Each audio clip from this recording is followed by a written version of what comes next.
À la fin de la journée, je peux t'avoir amené 1007 si ça a bien tourné. Et je peux faire 2 allers-retours dans la journée où j'avais 1700 € sur moi et au final, on se retrouve avec 4000 et quelques. À la journée, ouais, ça peut faire beaucoup.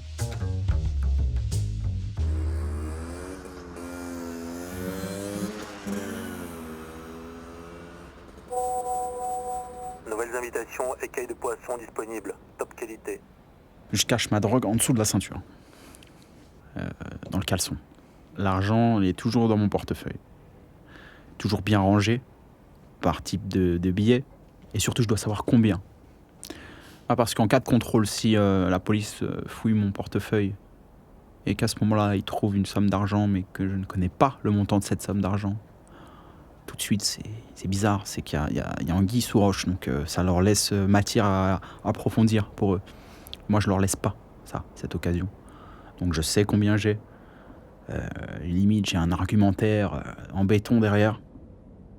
J'étais chez une escorte, monsieur. J'étais avec un transsexuel, monsieur. C'était ma première fois. Ah, il est choc, il veut rien savoir, le policier. Ah non, mais écoutez, c'est pas ce que je vous ai demandé, non, j'ai pas besoin de savoir. Non. Après, quoi, au pire des cas, il tape mon nom au fichier, y a rien, casier vierge. Donc, qu'est-ce qu'on fait, messieurs? Bonne journée, au revoir.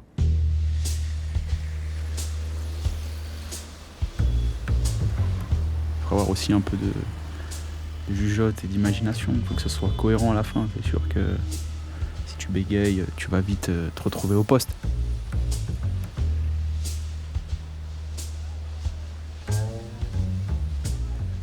Les collègues qui se camouflent en livreurs de bouffe, c'est pas malin, parce que s'ils livrent pas de bouffe, à moins de dire qu'ils sont sur le chemin du retour, s'ils n'ont pas l'application sur le téléphone du livreur Deliveroo, c'est trop sujet à incohérence de faire ce genre de truc. Je préfère m'habiller comme monsieur tout le monde et faire ma journée normale, quoi. Vraiment passer inaperçu.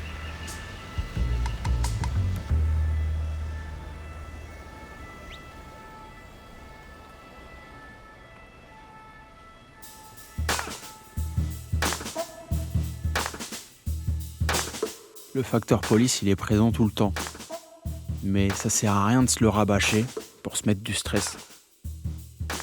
On essaie toujours de bosser sans stress, parce que si on bosse avec du stress, on se fait surprendre.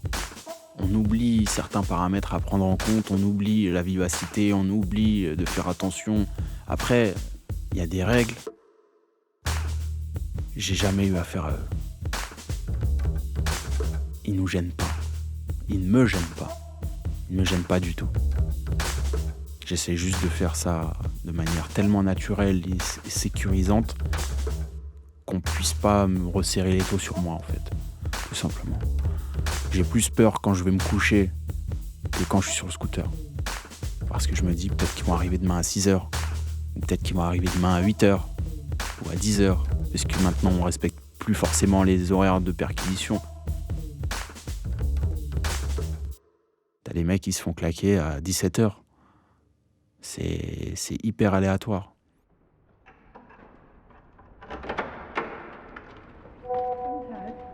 Désolé, on a du monde. Il arrive dans 1 heure. Je suis le dernier point de passage de la drogue à la narine du client. Je suis obligé d'être irréprochable. Ok, merci. Quand le client, il est même suspicieux, il est douteux parce qu'il a eu une mauvaise expérience avec un autre dealer, il est pas trop chaud, il voulait t'en prendre 2, mais finalement il va t'en prendre qu'un. Je lui dis écoute, regarde, tiens, prends-le, goûte devant moi. Je reste là. Tu me fais ton feedback tout de suite. J'ai pas peur, je sais ce que je te vends, vas-y. Généralement, il l'ouvre, il la sent. Et il te dit c'est bon, tout de suite. Il te dit non, c'est bon. J'ai pas besoin de... Tiens, mets-moi en 2. Vu que tu peux pas exposer ton produit pour le vendre, c'est toi qui le renferme ton produit. Il faut que tu sois attrayant, il faut que tu sois mystérieux, il faut que tu les flattes un peu, tes clients, il faut que t'es sympa avec eux, tu fais le mec amical et tu te décharges en même temps de problèmes. Parce que tu pars de chez toi avec beaucoup de problèmes. Moi, j'appelle ça des problèmes, la bonbonne. Je pars de chez moi avec des problèmes et je rentre sans problème.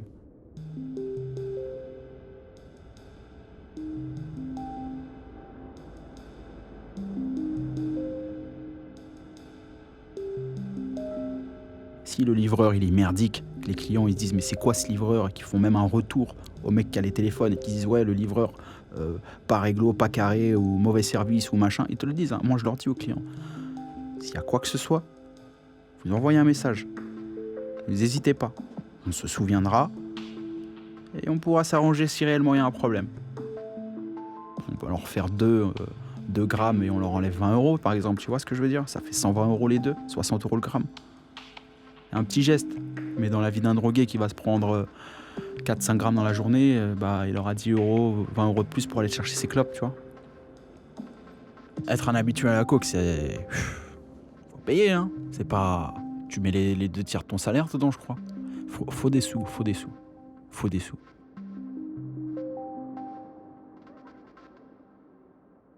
Si tu prends 1 gramme par jour, t'es déjà à 2100 euros en un mois.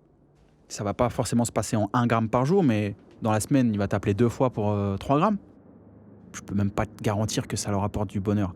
Je crois que ça leur apporte juste une satisfaction sur l'instant. Mais t'en as d'autres, c'est pour la performance au travail professionnel, tu sais, ils misent tout là-dessus parce qu'ils ont commencé avec, qu'ils ont été performants avec et que demain, ils pensent que s'ils arrêtent, ils seront plus performants. Donc c'est comme si c'était devenu intrinsèque à eux-mêmes.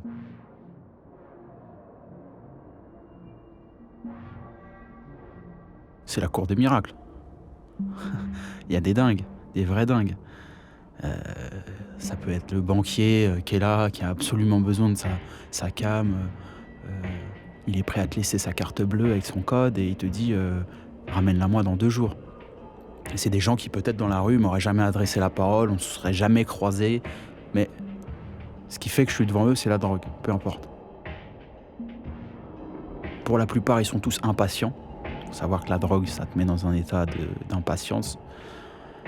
Ils sont parfois tyranniques. Hein, t'arrives chez eux, après 25 minutes de retard, ils sont énervés. L'accueil n'est pas toujours très agréable. Mais c'est une petite gymnastique après, tu vois. C'est la programmation neurolinguistique. Tu parles avec eux comme si c'était des enfants. Qu'ils étaient en manque de sucre et tiens, le bonbon.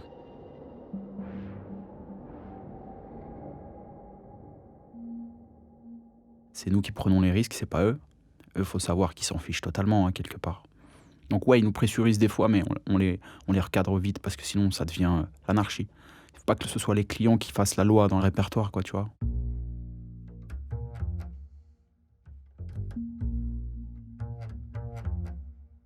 C'est des gens qui vont vivre leur journée à fond la caisse et à la fin, une fois qu'ils rentrent chez eux, ils disent ah putain, j'ai oublié ou j'ai pas ce qu'il me faut. Putain, ils appellent, sauf que c'est vendredi soir par exemple. Mais vendredi soir, t'as un tas d'appels, on peut pas te faire, on peut pas venir te voir, il y a trop de monde. Faut appeler vendredi à midi. Si tu veux être le premier, appelle direct dès que le service ouvre.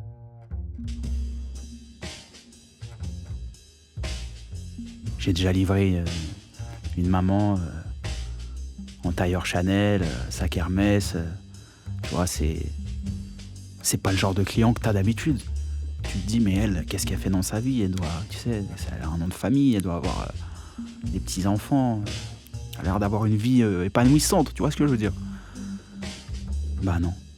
Elle t'appelle pour 5 grammes et puis elle te demande si son mari a appelé aujourd'hui, tu sais, parce qu'on a les deux, on a le mari et la femme.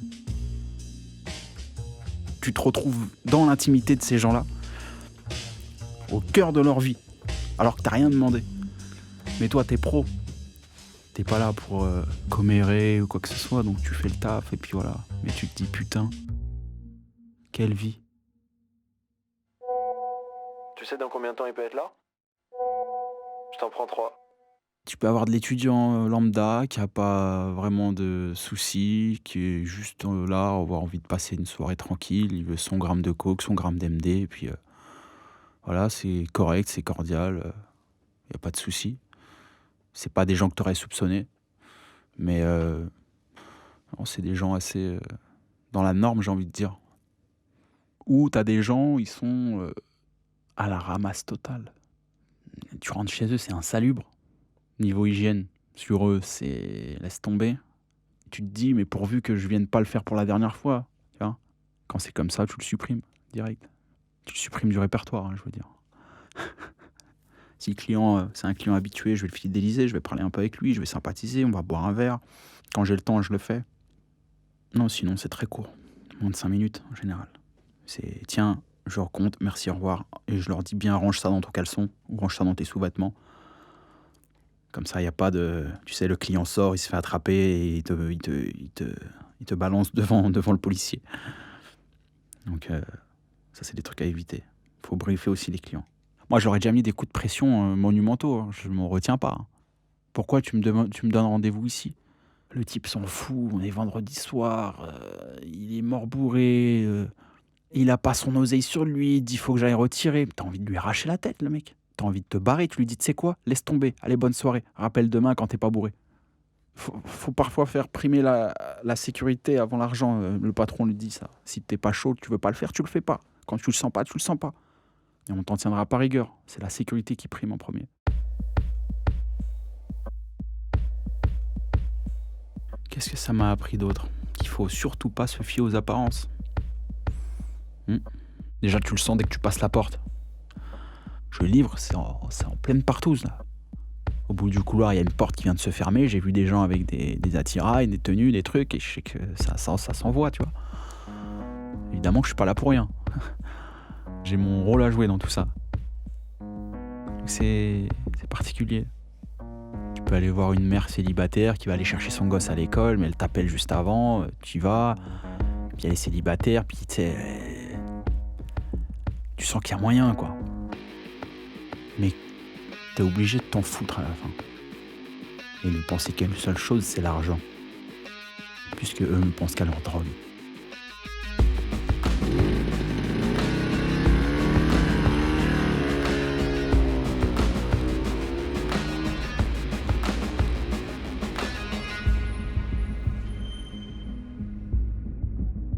Alors ça va faire 4 ans que je fais ça. 1 gramme de cocaïne, c'est 70 €. Je vais prendre 10 € dessus. En moyenne, je prends mes 150 €, 200 € au jour.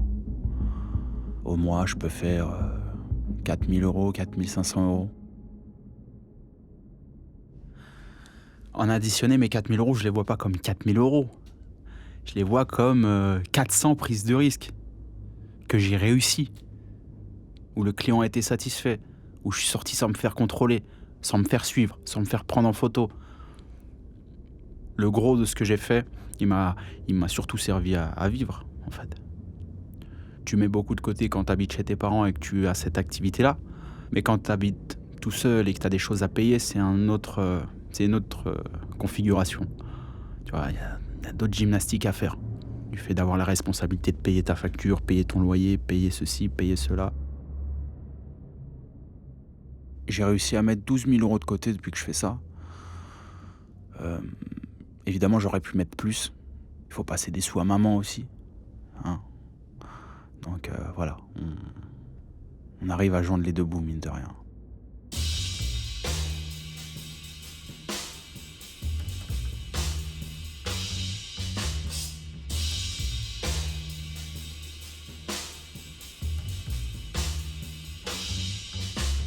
Pour, entre guillemets, blanchir l'argent. Alors, blanchir, c'est un grand mot. C'est même pas blanchir, c'est même pas un micmac, c'est pas un truc comme ils font les grands gangsters en col blanc. C'est tout simple. T'en as qui parient.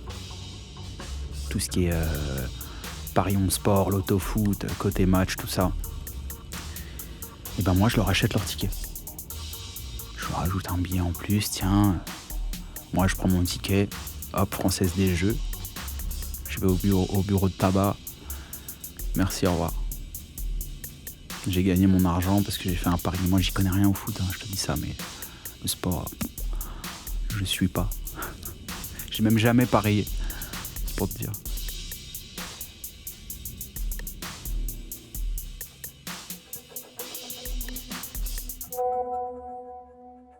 Le mec qui fait la cabine, il me dit à combien de clients on est de la fin. Il peut m'envoyer 3-4 adresses, je suis sur la 3e, admettons. Il va me dire, la dernière tu l'as fait, après c'est fini, j'éteins.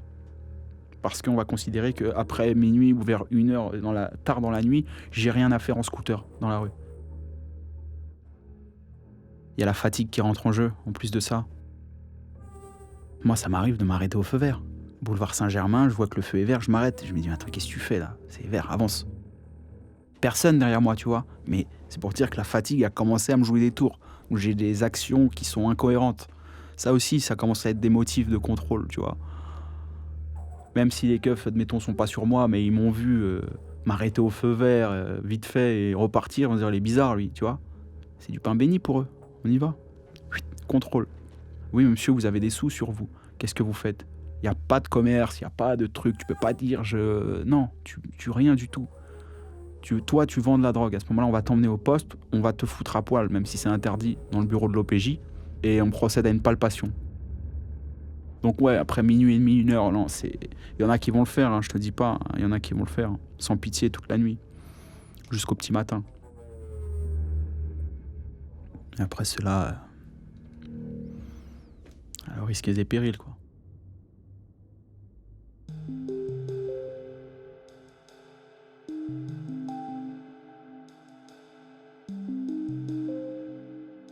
C'est mieux que personne sache. Autant les amis que les meufs. Les meufs, c'est qui tout double. T'as des meufs, elles vont être là, elles s'en foutent.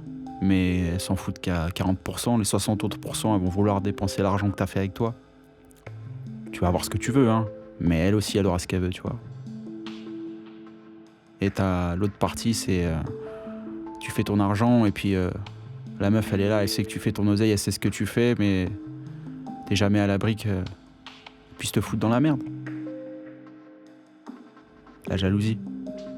Les gens vont te dire, ah, t'es bien, t'as de l'argent, t'es frais, t'es beau gosse, t'as acheté ci, t'as acheté ça va, tu vis. Tu vis. Non, moi, je meurs. Pour tout ça, tout ce que j'ai sur moi, tout ce que j'ai fait, je meurs. Quotidiennement, je meurs un peu. Donc après, ouais, le fossé, il est profond, hein, entre les deux. C'est comme ça, c'est comme ma paire de baskets, la solitude, je l'ai toujours avec moi. C'est ma pote, ma pute, elle me charme en public, comme dirait Rof. Je crois que le plus dur, ce sera de s'arrêter avant la fois de trop. Parce que plus tu en fais, plus tu as de chance d'eux. J'ai autant de chances de finir blindé avec ça que de tout perdre. Si ça se trouve, mon argent, il va jamais servir à concrétiser un projet, il va servir à assumer un coup dur. Qui sait? C'est une danse de funambule, en fait.